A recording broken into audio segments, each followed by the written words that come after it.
თბილისის მერობის კიდევ ერთი კანდიდატი შესაძლოა იაგო ხვიჩია იყოს. პარტიაში პრაიმერისი სრულდება და ამ ეტაპზე ყველაზე მეტი ხმა სწორედ იაგო ხვიჩიას აქვს. პრაიმერიში მონაწილეობას იღებს სანდრო რაქვიაშვილიც, რომელიც აცხადებს, რომ საბოლოო შედეგი ორშაბათს გახდება ცნობილი. რის შემდეგაც პარტია თბილისის მერობის კანდიდატს უკვე ოფიციალურად წარადგენს. საიძმიდან პრაიმერისი ორი კანდიდატ შორის ფაქტობრივად უკვე იქჩევენ ჩვენი მხარდამჭერები.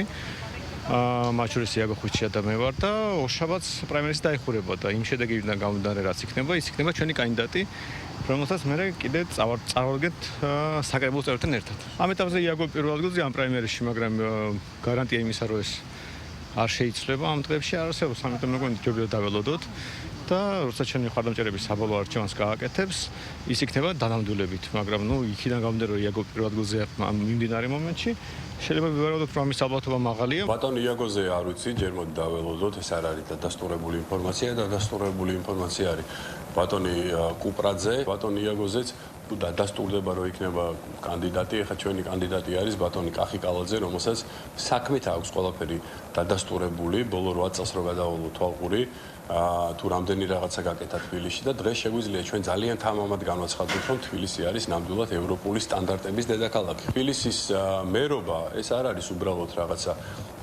სათამაშო, ესე რომ ვთქვათ, როგორც ამას უყურებენ რადიკალური ოპოზიციური პარტიები, იქიდან გამომდინარე, რომ ბატონ კუპრაძეს და მსგავს კანდიდატებს წარმოვიდგენენ. ეს არის ძალიან დიდი სამუშაო, ამას სჭირდება სერიოზული მენეჯერული გამოცდილება.